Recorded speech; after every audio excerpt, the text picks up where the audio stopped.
Yeah, so I just started the podcast. So That's awesome. guest, which I'm super excited about because I was just reading over some of your bio. I mean, you are amazing. Thank you. Thank you. This you already know this, but just some of the stuff I was just like reading, and it's like it just goes on and on and on about all the things that you've been able to accomplish so far in your life. I mean, I just can't imagine what's going to happen in the future for you. If Oh, that's thank what you. you've been able to accomplish in the past, the future is just going to be just even better. It's I'm excited. it is Yeah. amazing. It is Thank you. amazing. I'm just going to read some of it. So you were featured in Emotional Abuse Recovery and Resilience Summit, Mhm. the Healing Narcissist Trauma Summit. I can't even pronounce it. The Aya Healing Avaya. Yeah. Aya, and then the Courageous Woman Summit. You've been featured in magazines, online magazines, and then also you were the Tennessee American pageant finalist, one of them, right? Yes, I was a finalist. So I'm an ambassador for the Mrs. Tennessee for America program. Oh, And I really did that because our governor had to shut down the mental health campaign for schools because of COVID. Like he was going to mm-hmm. invest all this money. I'm not going to say anything. I'm not trying to say anything bad about him. We lost money during COVID. What are you supposed Right, to do? Right. right. And he had huge hits. And I thought, hey, I bet if I was a Mrs. Tennessee finalist, I could get a meeting with him because I had this whole mental health campaign for teens that I created and implemented in schools in my area. And I was like, oh, well, if I get a meeting with him, because it was going to cost him millions of dollars, but I created the program for free when I was working for the state. So it is Mm-hmm. actually the state's property. I'm not looking to profit on this in any way. Like I did it while I was working for the state, but he just doesn't know about it. Right. So I was like, oh, if I'm an ambassador for Mrs. Tennessee, I can get a meeting with him and implement this across the state. So that was kind of I've never been in a pageant before. That was my first pageant. Yes. Well, you looked amazing. Thank you. Dresses were just so beautiful.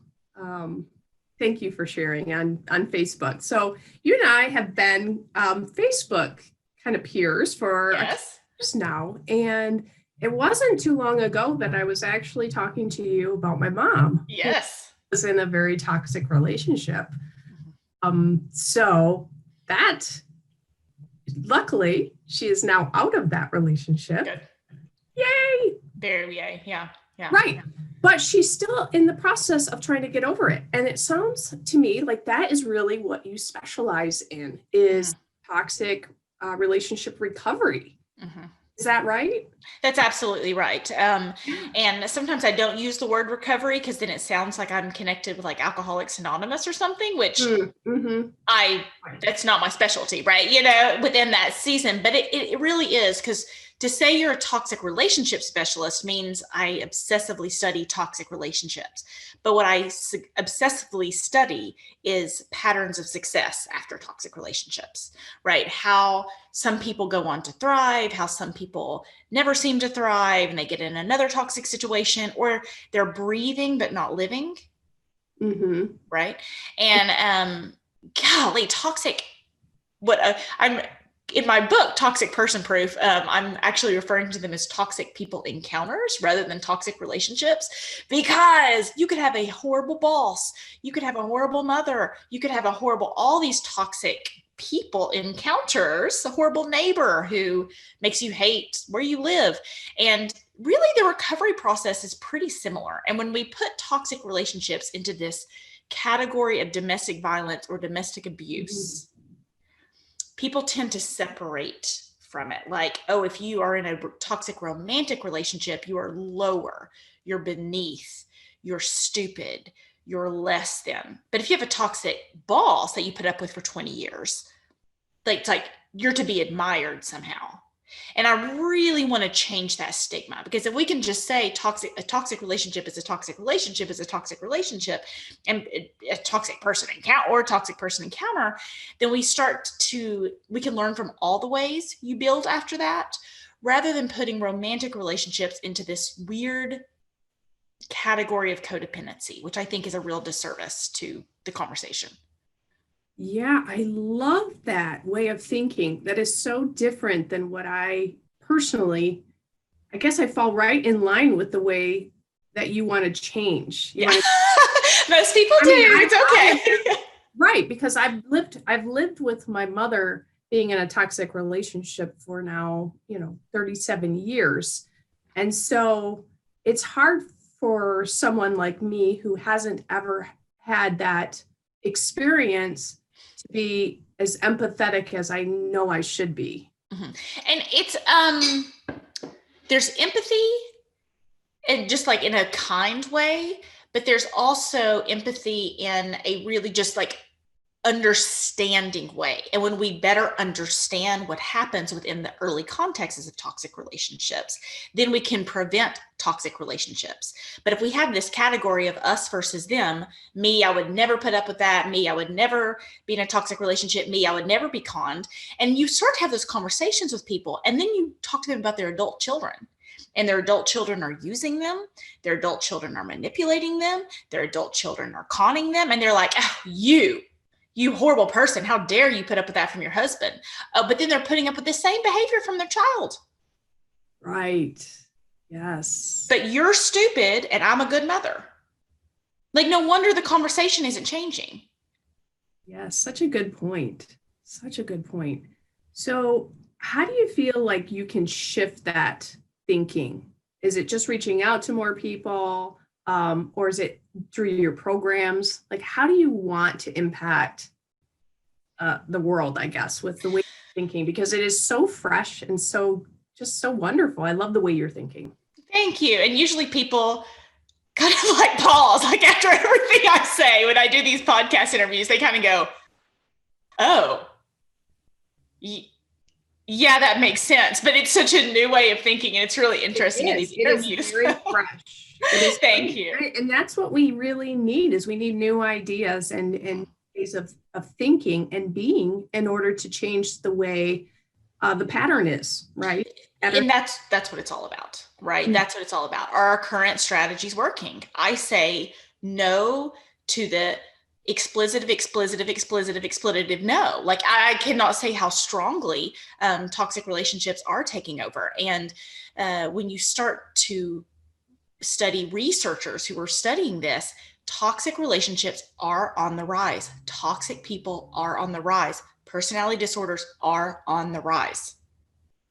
Absolutely, 100%, because lots of reasons. And I would do want to answer your question. I don't want to forget what you asked me, but this is interesting conversation as well, because to prevent a future, because we think, oh, we're like evolving, we're this, and we are. And we used to not promote self-esteem. Okay. We used to say your actions are who you are. So you better have good actions and be a good person because your character counts. Okay. Now we are a society of first impressions. Well, first impression is a lot more manipulative than if you spent, your family spent 30 generations in one community. Everybody knew your character. Mm-hmm. Right? Mm-hmm. So that's one piece of it. So we've learned the art of a first impression, which can also be manipulation in different ways than generations in the past. Yes. Okay. Your drug use, like in vitro drug use, is up. This opioid epidemic. Teachers are talking about these kids, and they do not have the same mental capacity to restrain from lashing out. Mm-hmm. That a child who was not exposed to drugs in the womb, it's just not the same. Their brains are not the same. And you also have this self-esteem conversation, okay? We know we talk a lot about kids not having enough self-esteem. Mm-hmm. We hardly ever talk about kids having too much self-esteem. Because self-esteem is not the same as self-respect. Self-respect you earn through your actions. I did the right thing, and I respect myself for that. Mm-hmm. Self-esteem can be, everybody gets a trophy. I'm so amazing. This helicopter parent syndrome. right? So you have all these mothers, oh, my baby, they forgot their water bottle. They can't even make it this way. Oh, they're poor mama, poor baby. I got to leave work and do this and do that. So I can take my baby her water bottle. She didn't have her special water bottle. Use the dang water fountain, not during COVID, right? But use, like, my mother would have said, I'm not, and she was a stay-at-home mom. There's no way in the planet she would have, like, redone her whole day around bringing this child, snapping the fingers. And so they called it helicopter parenting. I think they've called it lawnmower parenting now. So, like, parents are calling colleges, arguing with college professors over kids' grades. I mean, it's just out of control. But generations ago, kids were not, it was not thought of, it wasn't good for your kids to be the center of your world. Now, if you say, my kids aren't my life, I've got a life and I've got kids, my kids are not my life. It's like, whoa, do you not love your children? Do you not care about them? Do you not? We've made this huge shift. That shift is going to have consequences. When it is crazy to think my daughter is the center of the universe until she has children. But as soon as she has children, there's supposed to be something in her that snaps. And she has to realize that she's no longer the center of the universe. And now her kids are the center of the universe. Does anybody think that's going to work? I think people do think it's going to work. They do think it's going to work because they don't say it out loud. Right. Yeah. And that's a lot of what it is. It's like, let's just say it out loud and then think, oh. So I've got this son who's been the center of his mama's universe and this daughter who's been the center of this mama's universe. And everything's been around them. They basically had servants for parents because the parents thought they were doing the right thing. And then they're going to have a happy marriage. And who's going to be the servant then? Yeah. Right. I see that a lot in what I do. Absolutely. Right? That a lot. Absolutely. I specifically have a client right now. I had to bring that to her attention. Right. She really still thinks that it's all about her and that her husband should always do everything to please her and forget his needs completely. And the experts are saying there's going to be more and more and more of that. Yeah. Not less. The way society is, the way we're parenting, the way, and I'm a mental health professional. Okay. Like, I'm not criticizing mental health, but it's like used to when you had test anxiety, you just kind of got over it. Now you get like a lapdog.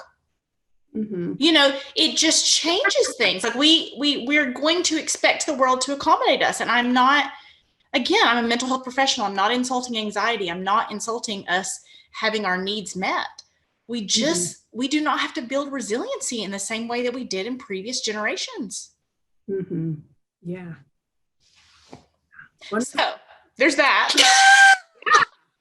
That's deep, Sarah. Well, there's that, but you asked how it's going to change the conversation. With you. Oh, well, thank you. All that overthinking paid off, right? All those years of overthinking. Yes, I guess. Yeah, but you asked how it's going to change the conversation, and there's the word codependency. And there's a lady named Sandra L. Brown, and she runs the Relational Harm Institute, and she did work researching this with Purdue. And she says about 43%, I think 47% of people actually fall into the category of codependent. Okay, that's true. That's high. That is really high. It's not as high as you would think, because when they're researching people who have been in toxic relationships. Okay, so let's like romantic relationships. So the category of people, it's everyone who's been in a romantic toxic relationship. So that's your pool. So it's not the whole society pool. Okay. Right? Okay. Yeah. So that's your pool. But if you start researching this, 95%, there would probably be an assumption that 95 to 100 people are codependent. Because when you go see a therapist, when you go to a love, because they refer you to love addiction or the boundary series, or, these things. And it's like, oh, you're codependent. The reason you put up with that behavior is because you're a codependent. Well, that means 63% of people are being misdiagnosed. Wow. That's terrible. It is terrible. It's absolutely terrible. And she calls it super traits. Okay. Okay. Agreeableness and conscientiousness. The more, okay. And I want you to think about Yeah, your explain daughters. that to me because I will. my head just turned and I'm like, Okay. So let's say your daughters, you and I both have daughters. Okay. We want them to stand up for themselves, but we want them to be agreeable. We want them to not give up easily. We want them to be loyal. We want them to be kind. We want them to be self-reflective. Okay. These are awesome qualities, Yeah. but they're awesome qualities for toxic people. And I call it smart girl syndrome. Okay. Yeah. Explain more. Which is I've never met a problem I couldn't solve. So I'm sure I can solve this one too. Ooh, so good. Right? See that? Yes. And drastically different than codependency. Yeah. Tell me more about codependency. So So codependency would be putting up with behavior that you shouldn't. But then it's more this idea there's like a vacuum and you're empty. And so you need to like hook up your vacuum to someone else to like be a full person. Like, I really need you to need me. I really need, and that can be true, right? So like 47% of cases or whatever, that absolutely can be true. We all know someone who would fit that description. Absolutely. Okay. But when you look at the beginning of every toxic relationship, is every female who ends up in toxic relationship, is that the experience of her or him before the toxic relationship? I don't think so. It wasn't. The data wasn't lining up. You had these wonderful people who were self-reflective. Spirituality in some component is a very high, because it's like, oh, I need to do the right thing. Well, I need to take care of them. I need to, be self-reflective. So maybe if they tell me I need to work on something, I probably should. But we're just missing it because we're thinking, oh, well, when I can't do algebra, if I work harder and keep at it, algebra will get better. So true. Insert toxic relationship. Oh, well, the problem is I'm not working hard enough. Right. The problem is I haven't figured it out yet. Yeah, I haven't figured this person out. Maybe if I do this. I mean, that's what I've saw in well, if I make the sandwich this way, it'll be right. It's just that he doesn't like the sandwich this way. So it's no problem. I'll just make the sandwich the way that he wants it. I mean, that's just one example, right? But that's a perfect example of many examples that I could give you of what my mom was living with. But that's a perfect example. It seems like, okay, well, that's not a big deal. Someone likes a different kind of sandwich. But then you stack it on years of that, and she can't walk right. Like the way she walks is not correct. The way she talks is not correct. Questions she asks is not correct. And on and on and on to where nothing about her is right. And it didn't start like that in the beginning. And it's not that she's not intelligent. She's highly intelligent. And she's also highly sensitive to the spirit world. She's very in tune with other people and their feelings and emotions. So she has found a way to dance around and just, people pleasing a lot, out of love for her children and love. It wasn't out of anything but love. And I want you to apply what you just said to her to our daughters, right? I won't put it on like you and your daughter. It's like, oh, my daughter, she just loves well. She wants to take care of the people that she's committed to. She's very connected with her spirituality. She's so self-reflective. And so when something doesn't go her way, she's just able to make the best of things. These are amazing qualities. Yes. Right? So, yes, absolutely. So how does it happen? Like, is it just an evolution of really good qualities about yourself and then just hooking up with the wrong person? So that's why I want to bring the conversation back to toxic people con Mm-hmm. rather than romantic relationships or this whole other category. Okay. That is exactly why. Because when it was like Bill Cosby at one point, Yes. we thought he was the most amazing thing ever. When we heard, yeah, when we heard the accusations against him, we like defended him. Mm-hmm. Okay, that could never be true. Somebody's just saying bad things about them. I know him. Like he was on TV. Right. So I know him. Yes, yes, yes. He's a great example, right? And he's funny. No one who was a sexual predator could be that funny. He worked with kids. He was fun, and it's the same. Okay, that same things happens to people in toxic relationships, romantic relationships, because they are con artists. Toxic people are con artists. Mm-hmm. And when we, from the book Toxic Person Proof, that may or may not be released by the time this podcast is released, so you can look for it in the future. There are toxic people, and you know them. Like that has to be base level. Okay. What we tell ourselves is, I would never put up with a toxic romantic relationship. Right. Of course. Okay. Nobody signs up for that. Okay, I'm going to put up with this toxic person. No, but when we tell ourselves, it says, "Oh, I know that that's a toxic person. Sign me up." Right. But when we tell ourselves, it's kind of like there's that survey that says 8 out of 10 people consider themselves an above average driver. Right. Okay. I would not be in the 8 out of 10 category, but I would be the 2 out of 10. Self-aware and you're self-reflective. So, and as a culture, we don't say, whoa, there are some people who operate by the normal rules of society, and 10%, at least every expert, 10% of people do not operate by the normal rules of society. They are con artists and manipulators and will blame you for everything and will hurt you. 10%. Mm-hmm. That's a lot. 1 out of 10 people that you meet. Yes.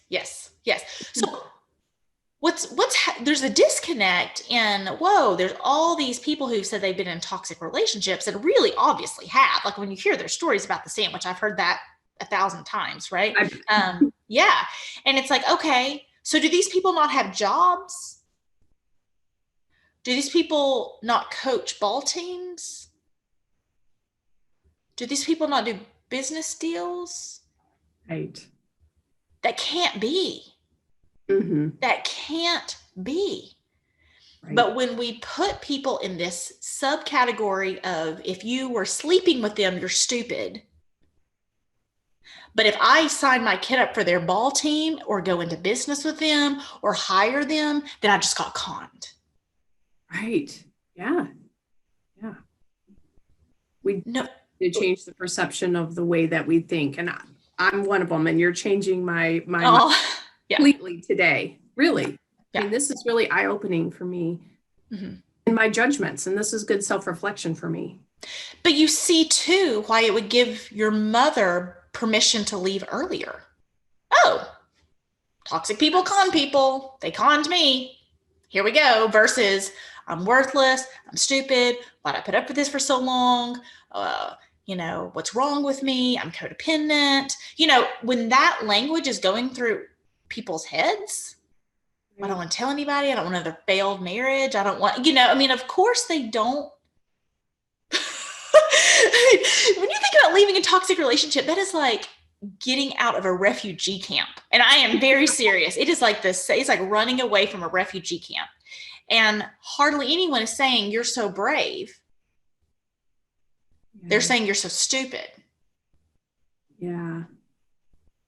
I think I wouldn't say that I felt like that. I felt definitely that my mom was courageous. Mm-hmm. And I was so excited for her that she had gained enough strength, courage to make that transition. Because I know it's not easy.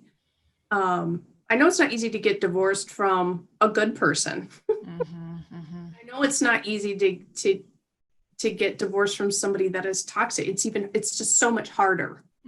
I feel like it's so much harder. Maybe I'm wrong, but I feel like there's such a grip there, and there's so much that they do to your psyche and your self-esteem that makes it very difficult to get the courage up to go out there and do it all on your own, especially at a late age. Yeah. My mom's in her 60s. Mm-hmm. And so for her to make that transition so late in life, to me, it's amazing. It's wonderful. I'm excited for her. She has a lot of new chapter to uncover and live her life. Mm-hmm. And I think that was part of the reason why she did make the decision, is because after her and I working together and talking a lot about it, it's like, you could live another 20 years, 30 years. I know. My grandfather, he lived till he was like 94. Mm-hmm. Mom, you could live another 30 years. Do you want to spend another 30 years mm-hmm. like this? Mm-hmm. And it was like the straw that broke the camel's back right there was, nope, I don't want 30 years. Like, wow, I could live that long. Mm-hmm. Mm-hmm. Mm-hmm. Well, So and I want to address self-esteem, if I may. You talked about self-esteem, because I want you to imagine, like, if we only studied cancer at stage 4 and we completely ignored cancer awareness, precancerous cells, cancer prevention. Okay. Mm-hmm. So within this context, it's usually a conversation around domestic violence awareness. That is stage 4 toxic relationships. When you are having to go to a safe house and call the police and whatever else, that is stage 4 toxic relationships. Her self-esteem, her low self-esteem, I'm not sure if it was, a violent situation, but it was at least stage 3, stage 4, mm-hmm. right? So, we'll say verbal abuse, severe verbal and emotional abuse, we'll call that stage 3. Okay. So, but you see the connection. So it's like, well, of course her self-esteem is bad by stage 3 because she's had years and years and years of the cancer of a toxic relationship. Mm-hmm. But to understand what's happening, was it really codependency? Was it really low self-esteem? Was it really, she just got conned? Was it really, look at the precancer cells. Who was she before this? Right. And she was very self-confident. I mean, she taught me how to be so self-confident. That's, that was part of the reason why it was hard for me to understand, because I used her as an example mm-hmm. of what a person should be like, a woman should be like, very self-efficient, and on and on and on. Right. But I think, like you said, that was stage 3. I'm seeing her at stage 3. And I really wasn't, I guess, aware of what stage she was in at different periods of her life. So yeah, it grew from 1, 2 to 3, and it got so close to 4 that I was concerned for her life. And I would say maybe she was at 4, but not from a physical abuse standpoint, but just a mental state that I think she was there. And most people who've had pretty, severe domestic violence instances, they almost always say the mind games are worse, and I don't want to minimize anyone's experience, especially an experience that's so unsafe. Mm-hmm. And I also don't want to minimize your mother's experience either, because, when people say the things that they play over in their head again are not usually physical incidences, it's usually, it's that unhooking of being able to believe yourself. Mm-hmm. She went from this confident woman who was targeted for her goodness, kindness, her spirituality allowed her to anticipate his needs. Mm-hmm. You're so right. You were so good. But the terrifying thing is, those are all things we're teaching our daughters, to be exactly like your mother. Mm-hmm. Because they're good qualities. They're fabulous qualities. They're absolutely wonderful qualities. Yes. Qualities that I teach my clients in restoring their marriage is to get back to the highest self, the higher version of yourself. Mm-hmm. Mm-hmm. Being love, like being truly a loving human being, is what I do. Is I take them from, some selfish sure centeredness to how can you how can you get back to those places like you're talking about as being very loving and kind? So yeah, I can see how we're teaching our daughters the same thing. I'm teaching my clients the same thing. So are there ways or things to be watching out for? Yes. And that's the conversation that's missing, right? Is that precancerous cell conversation, the early stages. Know, yeah. You know that you're getting into this. How do you know you're getting cancer? Well, there's obviously that's a little bit longer of an explanation than maybe we have, I'm sure that's why the entire book, right? Yeah, that's what the entire book is about. But years of experience. Yes. So within Toxic Person Proof, right? I almost wanted to say Becoming Toxic Person Proof, not a book about them. Because what happens is people go on this obsessive narcissism study. Yes, absolutely. You're right. They're searching everything online about what is a narcissist, what do they do, how do they act. Yeah. So they're studying narcissism, mm-hmm. and they're studying codependency. Okay. So what's wrong with toxic people and what's wrong with me? And there's this whole conversation about what's right with me that bosses want, that mothers want, that teachers want, that professors want, that husbands and wives, healthy husbands and wives want, and toxic people want. Smart girl syndrome. Oh, no matter what I do, they'll just keep working harder. Right? So we have to, as a society, but cut that belief of I'm strong enough to take it versus I should be taking it. Yes. Right. Okay. And that piece of how because people say, oh, can I have a red flag list? Okay. Could I have put on that red flag list? Okay. If they don't like the way you make your sandwiches, then, that's probably a warning sign. No, that's crazy. You're right. Because it could just be that they really don't like ham. When I was researching red flags, it said, oh, if a man has big arm muscles, then he's probably a narcissist. Well, then my husband would fit that bill because his muscles are enormous. I was like, man, glad I didn't follow that because Ben is like rocking a tank top, Right. But that is literally a red flag I came across because they're probably obsessed with appearance. People say avoid cops because they are used to always being right. But is that fair that every cop, that's not true. Everyone with muscles, every cop, every preacher, every, teacher, every doctor, every surgeon, whatever that is, we're studying the wrong stuff. Because what Absolutely. We don't study is how our best pieces can be used against us. I love this. Sarah, you are a genius. You're a genius. Thank you. I can't wait to read this book. This is going to be awesome.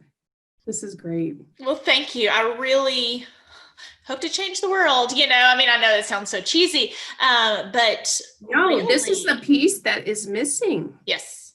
It is the piece that's missing. Yes. It's a piece. It's so good. I can't wait to let my mom read this book. Oh, thank you. Yeah. Well, we have lists of red flags. What we miss is why we talk ourselves out of them.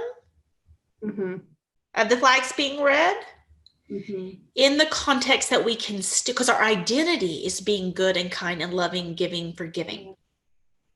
Okay, so how do I still be a good, kind, loving, giving, forgiving person and not fall for your BS?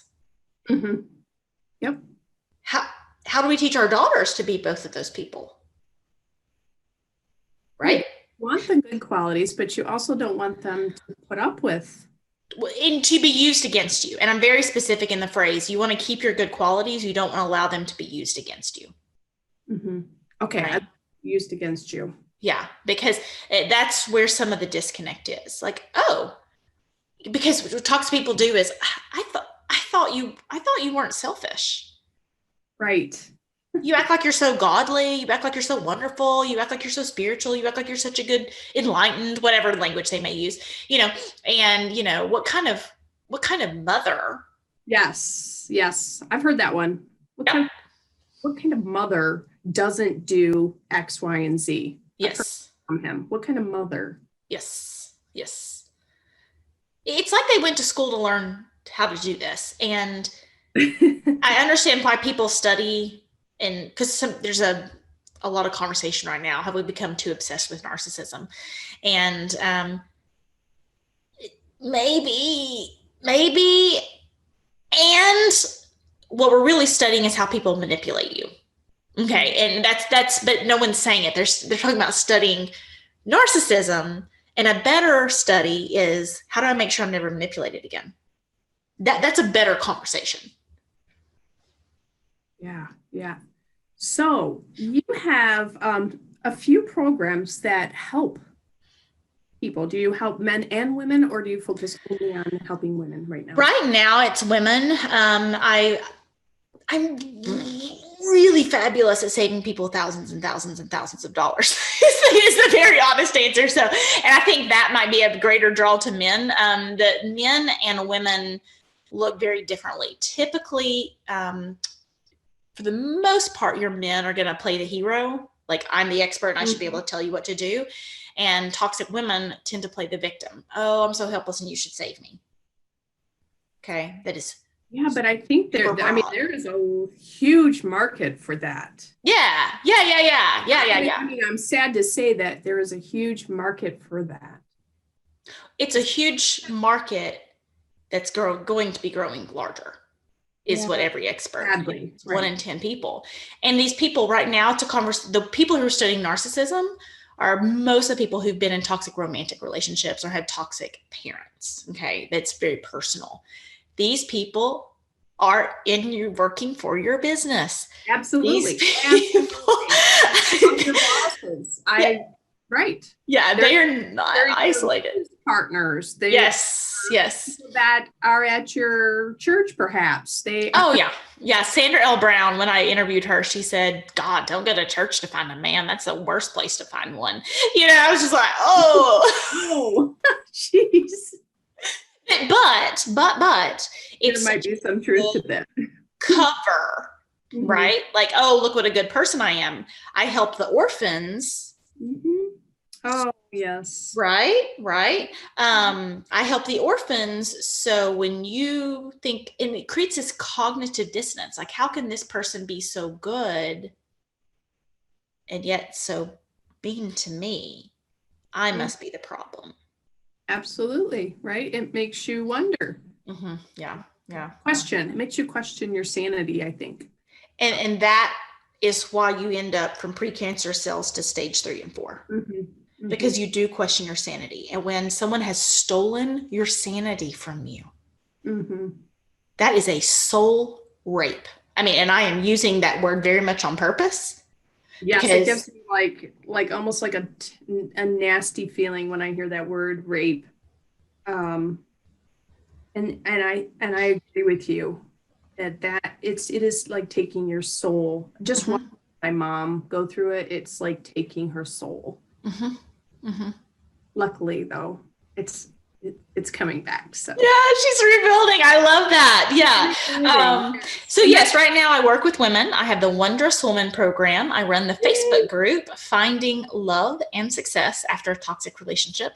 And if you Google Sarah K Ramsey, Ramsey, and Sarah with an H, you're going to see articles and publications and things that I've done. It's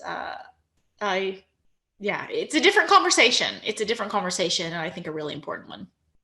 Absolutely. And you also have a Bounce Back Better mastermind. So is that something different or is it similar?